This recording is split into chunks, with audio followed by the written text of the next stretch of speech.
Hello guys, very good morning. Welcome to Ayush study classes. मैं हूं मिथुन sir. आज आप लोगों के लिए लाया हूं क्लास 10 का वास्तविक संख्या का प्रश्नावली 1.2। पिछले वीडियो में हम प्रश्नावली 1.2 का 1 से लेके 2 तक का सवाल को सॉल्यूशन किए थे। आज के वीडियो में हम प्रश्नावली 1.2 का तीसरा नंबर से सॉल्यूशन करेंगे। सवाल को देखते हैं। तीसरा नंबर का सवाल क्या है? अभाज्य गुणनखंड विधि द्वारा निम्नलिखित पूर्णांकों का एचसीएफ और एलसीएम ज्ञात करना है। अभाज्य गुणनखंड विधि द्वारा निम्नलिखित पूर्णांकों को क्या करना है? एचसीएफ और एलसीएम ज्ञात करना है। 3 का रोमन 1 है, क्या है देखिए, लिखते हैं। 3 का रोमन 1 है मेरा 12, 15 और 21 का एचसीएफ और एलसीएम निकालना है अभाज्य गुणनखंड विधि द्वारा। तो चलिए इसको अभाज्य गुणनखंड विधि द्वारा करते हैं। तो 12 को तोड़ते हैं, 2 से 6 होगा, फिर 2 से खिलाएंगे 3 होगा। तो बताइए 12 को हम लिख सकते हैं क्या? 2 गुना 2 गुना 3। तो इसको पावर में लिखिए, 2 गुना 2 पावर क्या लिख सकते हैं? 2 गुना 3। ठीक है। अब 15 को तोड़ते हैं, ध्यान दीजिएगा। 15 को कितना से 3 से खिलाएंगे? 5 या 15। तो 15 बराबर लिख सकते हैं हम 3 गुना 5। ठीक है। अब 21 को तोड़ते हैं, ध्यान दीजिएगा। 21 को तोड़ेंगे कितना से? 3 से 7 या 21। 21 बराबर लिख सकते हैं 3 गुना 7। ठीक है। अब बताइए हमको क्या निकालना है? एचसीएफ और एलसीएम निकालना है। एचसीएफ और एचसीएफ, एचसीएफ कितना का निकालना है? 12, 15 और 21 का एचसीएफ निकालना। देखिए एचसीएफ कैसे निकालते हैं? जो तीनों में मिलेगा, जो कॉमन उभयनिष्ठ, जो कॉमन तीनों में आएगा, वही मेरा एचसीएफ कहलाएगा। चलिए ढूंढते हैं कि कौन सा संख्या सब में मिलता है। तो देखिए 2 इसमें है तो 2 इसमें नहीं है, इसमें भी नहीं है। चलिए 2 तो नहीं निकलेगा बाहर। अब देखिए 3 चेक करते हैं। 3 इसमें भी है, इसमें भी है और इसमें भी। 3 मेरा क्या हो जाएगा? कॉमन। और उसके बाद देखिए कौन संख्या आ रहा है कॉमन? 5 है तो 5 इसमें भी नहीं है, इसमें भी नहीं है, तो 5 तो कॉमन नहीं आएगा। 7 भी नहीं आएगा, 7 सिर्फ 21 में है। तो चलिए एचसीएफ मेरा कितना हो गया? 3। अब एलसीएम निकालते हैं। एलसीएम कितना? 12, 15 और 21 का एलसीएम निकालना है। ध्यान दीजिएगा। तो इसमें सब संख्या ले लेते हैं। ठीक है। इसका 12 का भी सब, 15 का भी सब और 21 का भी सब। हाँ, जो तीनों में कॉमन मिलता है उसको सिर्फ एक बार लेते हैं। ठीक है। तो ध्यान दीजिएगा, इसमें 2 पावर 2 है तो 2 पावर 2 आ जाएगा, 2 पावर 2 आ जाएगा। अब इसमें 3 है तो सब में 3 है ना, तो 3 एगो आ जाएगा मेरा। ठीक है। और देखिए 3 तो ले लिए हैं, 5 आ जाएगा मेरा। 3 तो ले लिए, 7 आ जाएगा मेरा। अब इस सबको क्या कर दीजिए? गुना कर दीजिए। 2 दूना 4, 4 तिया 12, 12 पंचा 60, 7 42, यानी कि कितना हो गया? 420 मेरा एलसीएम निकल गया। ठीक है। स्क्रीनशॉट लेना तो स्क्रीनशॉट ले लीजिए, या वीडियो रोक के आप इसको उतार लीजिए। अब अगला हिसाब की ओर चलते हैं। तो अब रोमन 2 चलते हैं। 3 का रोमन 2 सवाल क्या है? मेरा आंसर निकल गया, अच्छा से समझिएगा। अब 3 का रोमन 2 देखिए सवाल मेरा क्या है? 3 का रोमन 2 में है सवाल मेरा 17, 23 और 29 का क्या निकालना है? एचसीएफ और एलसीएम निकालना है। ध्यान दीजिएगा।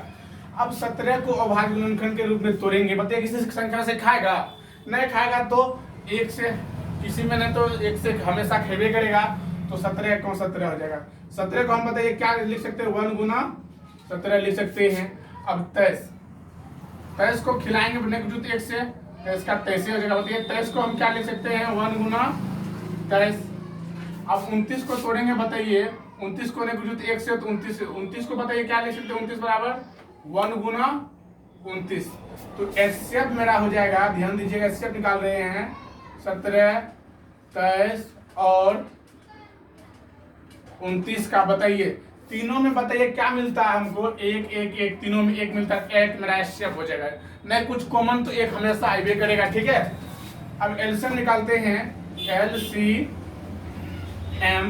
एलसीएम 17, 23 और 29 का एलसीएम निकालेंगे तो बताइए क्या होगा, सब संख्या आ जाएगा, 17 भी आ जाएगा, 23 भी आ जाएगा और 29 भी आ जाएगा। इसको गुना कर कीजिए और गुना करने पे आपको निकल जाएगा, इसका गुना करिए 11 329 39 आ जाएगा, ठीक है, 339 आ जाएगा, 11,339 आ जाएगा। गुना करके देख लीजिए, यही मेरा आंसर हो गया, ये सब हो गया, एलसीएम निकल गया मेरा। अब चलते हैं अगला सवाल की ओर। 3 का 3 नंबर सवाल है।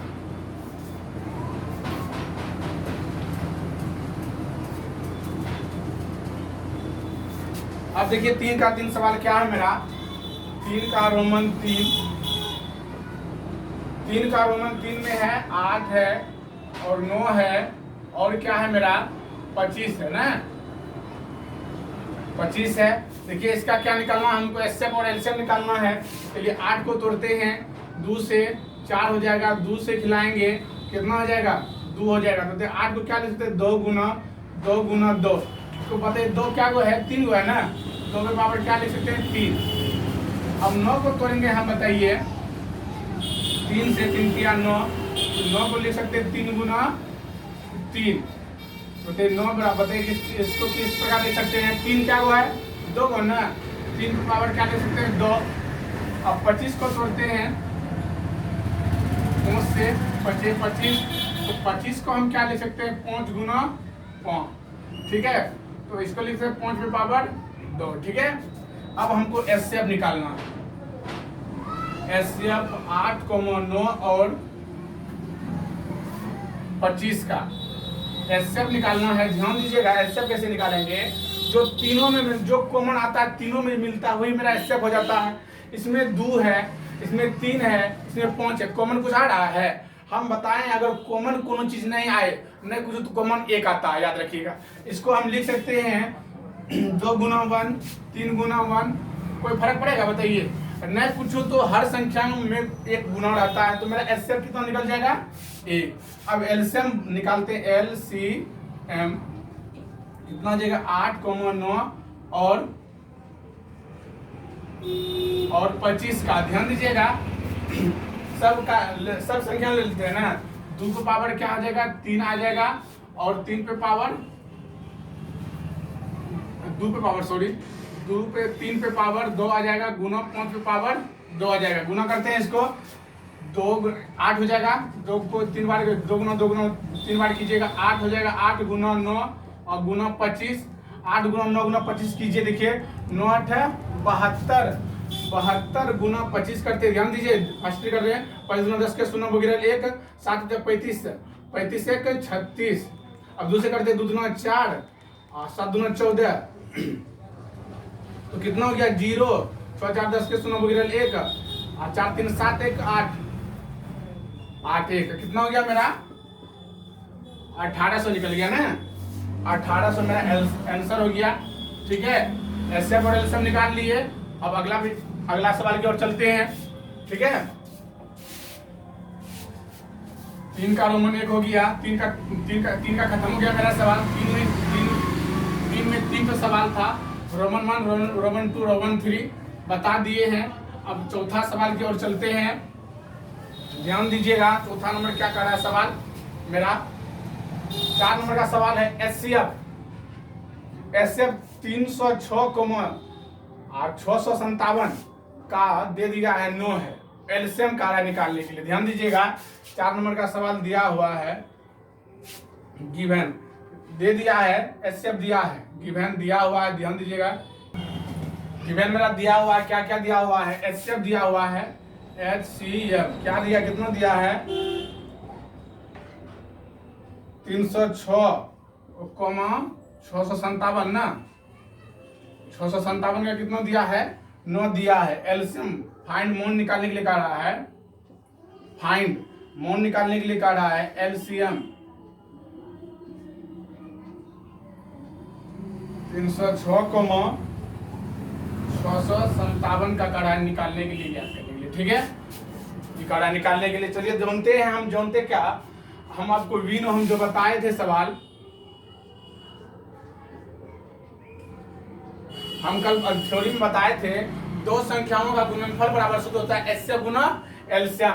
तो मेरा एचसीएफ दिया हुआ है, एलसीएम एचसीएफ तो मेरा दिया हुआ है, एलसीएम निकालना है। विन हम जानते हैं दो संख्याओं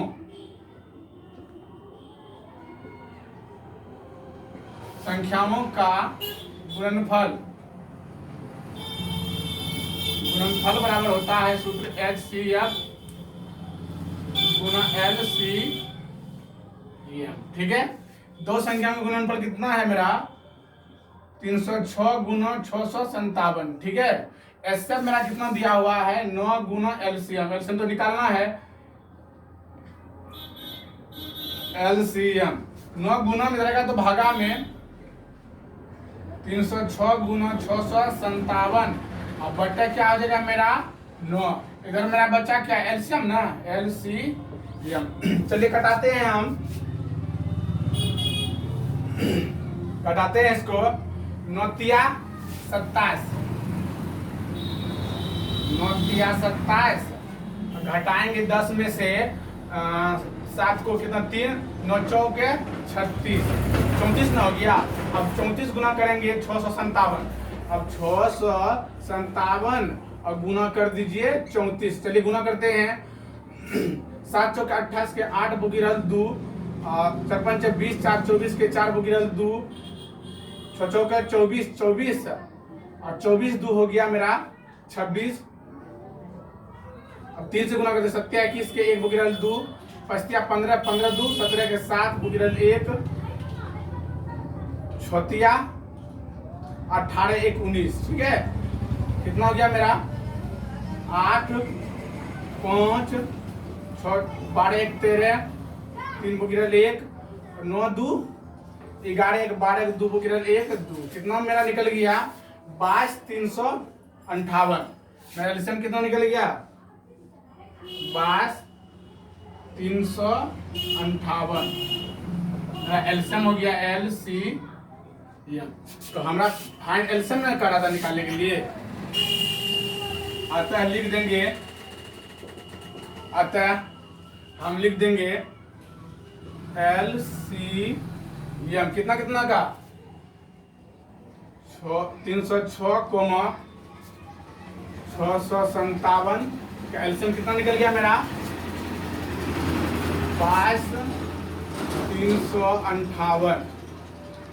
ये मेरा आंसर हो गया, ठीक है, हो गया। इसका स्क्रीनशॉट ले लीजिए। अब अगला सवाल की ओर चलते हैं हम। 4 नंबर का हो गया, 5वां नंबर के सवाल पे आते हैं।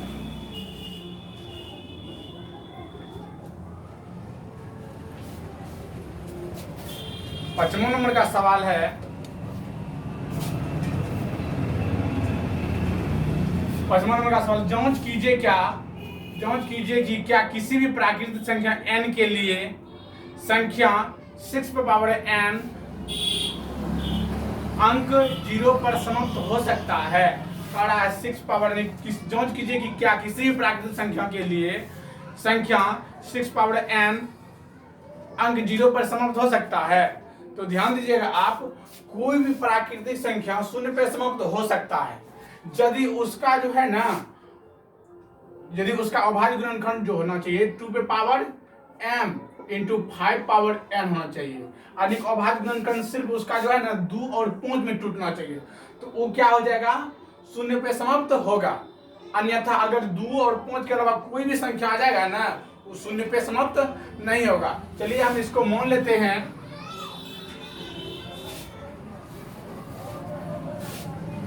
क्या कर रहा है कि 6 पावर n क्या 0 पे समाप्त हो गई ना, कर रहा है 5 नंबर मान लेते हैं, x बराबर मान लेते हैं संख्या क्या x बराबर क्या मान लेते हैं 6 पावर n, ठीक है।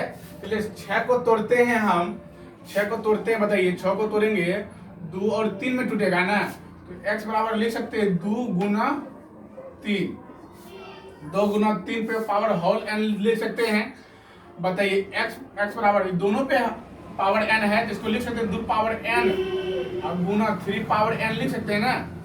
अच्छा बताइए, कोई भी प्राकृतिक संख्या n पे समाप्त तो होगा यदि उसका अभाज्य गुणनखंड 2 पे पावर n और गुना 5 पावर n के रूप में m का रूप n के रूप का हो, तब ना। यहाँ पे 2 तो आया, देखिए 3 आ गया, ये बताइए शून्य पे समाप्त होगा? नहीं होगा। तो लिखेंगे, यहाँ पे लिखेंगे चूंकि कोई भी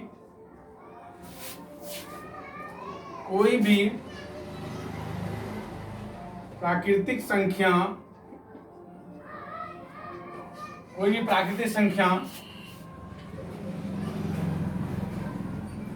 शून्य पर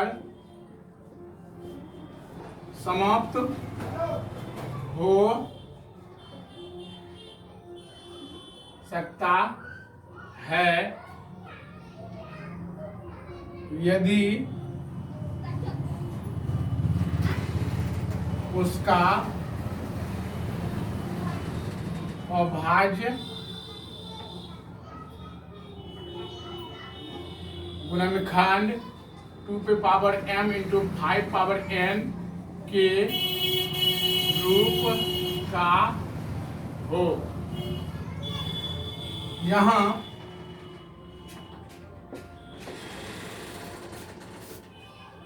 चूंकि इसलिए यहाँ x का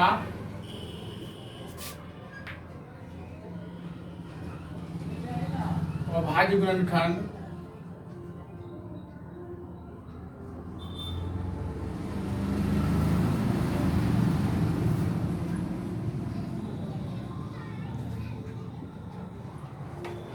पे power n into 3 power n के रूप का है। अतः यह शून्य पर समाप्त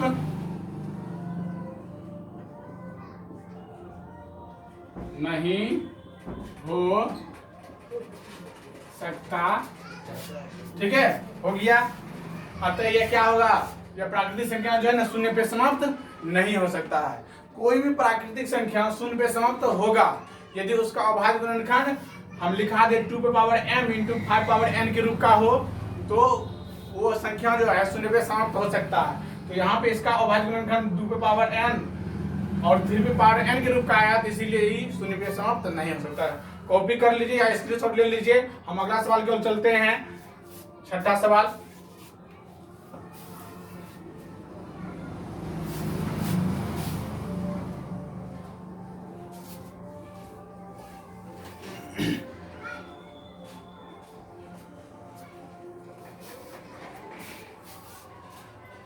अब छठा सवाल है मेरा, और ध्यान दीजिएगा। व्याख्या कीजिए कि 7 गुना 11 गुना 13 गुना प्लस 13 और 7 गुना 6 गुना 5 गुना 4 गुना 3 गुना 1 2 गुना 1 गुना 5 प्लस 5 भाज्य संख्या है। क्यों, इसको चेक करना है। इसमें मुझे 2 सवाल दिया हुआ है। ठीक है, 2 सवाल है, इसको चेक करना है कि यह भाज्य संख्या है। चलिए चेक करते हैं हम। कोई भी भाज्य संख्या कब होगा, जब 2 या 2 से अधिक अभाज्य गुणनखंड हो। जब 2 या 2 से अधिक अभाज्य गुणनखंड को गुणा फॉर्म में रहेगा तो वो भाज्य संख्या होगा। जिसका 2 से अधिक गुणनखंड हो ना, इन परिभाषा लिखाए थे हम, जिसका 2 से अधिक गुणनखंड हो। तो जैसे कि 1 और 0 से भागा लगे तो उसे अभाज्य संख्या कहते हैं। अगर 2 से अधिक गुणनखंड हो उसे भाज्य संख्या कहते हैं। तो यहाँ पे चलिए पहला सवाल मान लेते हैं हम। मान लिए कि x भाज्य संख्या है। मान लिए यहाँ क्या x क्या है, भाज्य संख्या है। या तो अभाज्य संख्या भी मान सकते हैं, अभाज्य से लेके चलेंगे, इसको भाज्य प्रूव करना है हमको। मान लेंगे क्या x क्या है, मान लिया कि x अभाज्य संख्या है, ठीक है। क्या मान लिए x क्या है, अभाज्य संख्या है या भाज्य संख्या मान सकते, कोई दिक्कत ना है। तो बताइए अभाज्य संख्या गुणनखंड है दिया हुआ मेरा 7 गुना 11 गुना 13 गुना प्लस 13 है, 7 गुना 11 गुना 13 गुना प्लस 13 है। अब बताइए x बराबर, इसमें भी क्या है 13, इसमें भी 13, 13 क्या लेते हैं कॉमन ले लेंगे। बताइए क्या आ जाएगा 7 गुना 11 गुना प्लस क्या आ जाएगा बताइए 1 ना, प्लस क्या आ जाएगा 13 तो कॉमन ले लिए हैं। x बराबर क्या आ जाएगा 13, 77, आप प्लस में एक जोड़ेंगे कितना हो जाएगा 78 ना, एक जोड़ेंगे कितना हो जाएगा 78, 78 को तोड़िए, 78 को तोड़ेंगे, देखिए ध्यान दीजिए 2 से तोड़ेंगे कितना हो गया 6, यहाँ 6 ना यानी कि 3 दूना 6 29 हो जाएगा। फिर 3 से तोड़िए आप इसको, 3 से तोड़ेंगे कितना होगा 3 कम 3 3 3 9 13 हो जाएगा। अब x को लिख सकते हैं हम 13 गुना 2 गुना 3 गुना 13। अब बताइए x जो है ना अभाज्य संख्या का गुणनखंड है और 2 से अधिक है। अगर अभाज्य संख्या लिखेंगे x अभाज्य संख्या का गुणनखंड है, इसलिए हम अगर x मेरा अभाज्य कोई भी अगर संख्या अभाज्य संख्या गुणनखंड होगा वो फिक्स है कि भाज्य संख्या ही होगा, ठीक है। अब लिख लेंगे चूंकि अतः x भाज्य संख्या है, ठीक है। अतः x क्या है भाज्य संख्या, काहे भाज्य संख्या है, इसमें 2 से अधिक गुणनखंड है, ठीक है, इसीलिए क्या हो गया भाज्य संख्या है। अब चलते हैं फिर इसी में सवाल है, x बराबर तो मान लिए हैं और यहाँ पे भी x बराबर मान लेते हैं, इसी का सवाल है। अब 7 गुना 6 गुना 5 गुना 4 गुना 3 गुना 2 और गुना 1 प्लस क्या दिया है 5, ठीक है, प्लस 5 दिया है, 5 ले लिए हैं। अब बताइए x बराबर, इसमें भी 5 है, यहाँ पे भी 5 क्या ले लिए कॉमन ले लिए। बताइए आप कितना बचा 7 गुना 6 गुना 4 गुना 3 गुना 2 गुना 1 प्लस 5, ठीक है, 5 तो कॉमन ले लिए 1 हो बचा। अब बताइए x बराबर, इसको गुना कीजिए आप 3 गुना 6 के 24 24 गुना 6 कीजिए 24 गुना 6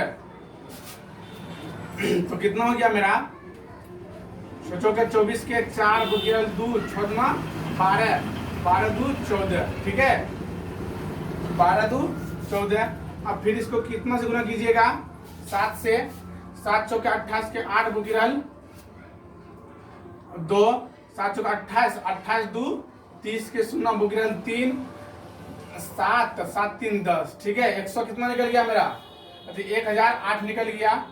अब प्लस में 1 जोड़ेंगे 5 इंटू क्या आ जाएगा 108 प्लस 1 1008 निकल गया ना। x बराबर 5 और गुना 109 हो जाएगा, 1009 हो जाएगा। अब बताइए 1009 हुआ, ये भी मेरा अभाज्य संख्या, ये भी अभाज्य संख्या और 1 से तो भागा लगभग करेगा, 1 से अधिक गुणनखंड हो गया इसका, तो इसीलिए लिख सकते हैं यहाँ पे लिखेंगे x अभाज्य संख्या का गुणनखंड है। अतः क्या लिख लेंगे बताइए x भाज्य संख्या है। आप यहाँ पे मान सकते हैं भाज्य संख्या मान लेंगे, लेट मान लेंगे, यहाँ पे भाज्य संख्या भी मान सकते हैं, कोई दिक्कत ना है। यहाँ पे x भाज्य संख्या भी मान लीजिएगा ना, कोई अभाज्य मानिए भाज्य मानिए कोई दिक्कत ना है, ठीक है। अंतिम में मेरा भाज्य प्रूफ रह जाता है, इसीलिए मान लीजिए भाज्य संख्या ही मान लीजिए, ठीक है, भाज्य संख्या में मान लीजिए, ठीक रहेगा। उतार लीजिए, स्क्रीनशॉट ले लीजिए आप। अब अगला सवाल की ओर चलते हैं हम। अंतिम सवाल है 7वां नंबर, 6 नंबर का हो गया, यहाँ पे प्रूफ कर सकते हैं, प्रूफ हो गया मेरा।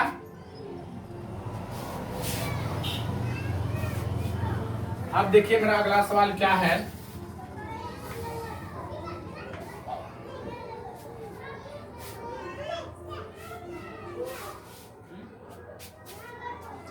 सात नंबर का सवाल है, ध्यान दीजिएगा सवाल को। 7 नंबर का कह रहा है, किसी खेल के मैदान के चारों ओर और एक वृत्ताकार पथ है, इस मैदान का एक चक्कर लगाने में सोनिया को 8 मिनट लगता है। अगर सोनिया एक चक्कर लगाता है ना तो 18 मिनट लगता है, सॉरी 18 मिनट लगता है, जबकि इसी मैदान का एक चक्कर रवि 12 मिनट में लगाते हैं। तो वह दोनों एक ही स्थान और एक ही समय में चलना प्रारंभ करता है, एक ही दिशा में चलते हैं, तो कितने समय बाद वह पुनः प्रारंभ स्थान पर पहुंचे, जहां से दौड़ना चालू करता है ना वहीं पे कितना समय बाद जो है ना दोनों मिल जाए। एक लड़का एक लड़की है, लड़की अगर एक चक्कर एक मैदान के चारों ओर लगाता है तो 18 मिनट लगता है, और लड़का लगाता है वही चक्कर, लड़का तो फास्ट दौड़ता ही है लड़की से, इसीलिए वो क्या हो जाता है 12 मिनट में तय कर लेता है, और लड़की एक चक्कर लगाता है 18 मिनट में तय करता है। तो अगर इसका क्या कर रहा है, दोनों प्रारंभिक स्थान पे जहां से दौड़ना चालू किया था वहीं पे कितना मिनट के बाद मिलेगा। तो अगर दोनों एक जगह मिलना है तो इसका दोनों का क्या निकाल लीजिए, एलसीएम निकाल लीजिए। एलसीएम निकाल लीजिएगा, आपका आंसर निकल जाएगा कितना मिनट के बाद दोनों मिलेगा। तो क्या करते हैं 18 और क्या करते हैं 18 और 12 का क्या निकाल लेते हैं, एलसीएम। ध्यान दीजिएगा, अलग अलग करके या एक साथ भी लिख सकते हैं। 18 और 12 जैसे 7वां 8वां जैसे बनाते हैं उस प्रकार भी निकाल सकते हैं, अलग अलग करके निकालते हैं। 18 2 से तोड़ेंगे कितना हो जाएगा 9, फिर 3 से 3 हो जाएगा। तो 18 को लिख सकते हैं 2 गुना 3 पे पावर 2, ठीक है, 3 पे पावर 2 लिख सकते हैं ना। अब बताइए 12 को हम तोड़ेंगे 2 से 6 और 2 से कितना हो जाएगा 2 से कितना हो जाएगा 3। तो 12 को हम लिख सकते हैं 2 पावर 2 गुना 3। ध्यान दीजिएगा, एलसीएम नहीं निकालना, आपको एलसीएम निकालना। ध्यान दीजिएगा, आप यहाँ पे एलसीएम निकालना, एलसी। तो ध्यान दीजिएगा, अब 2 का यहाँ पे 2 इसमें भी है 2 इसमें भी, अधिकतम पावर को लीजिए। 2 का अधिकतम पावर कितना है, यहाँ पे 2 पे पावर 2 है ना, तो 2 पावर 2 लेंगे। अब 3 इसमें भी है 3 इसमें भी, अधिकतम पावर अधिकतम ला लीजिएगा, ठीक है। 3 यहाँ पे 2 को 3 है तो अधिकतम पावर 2 पे पावर 2, 3 पे पावर 2 है ना, 3 पावर 2 लेंगे। इसको कर लीजिए गुना, आप यही मेरा एलसीएम निकल जाएगा। तो गुना कीजिए, आपको 2 दूना 4, इसको क्या करेंगे 3 तिया 9, 3 तिया 9, 9 चौके 36 हो जाएगा, यानी कि 4 गुना 9 कीजिएगा, 9 चौके 36। अतः हम लिख सकते हैं दोनों प्रारंभिक स्थान पे 36 मिनट के बाद मिलेगा, ठीक है। अब यहाँ पे लिख सकते हैं अतः 36 मिनट बाद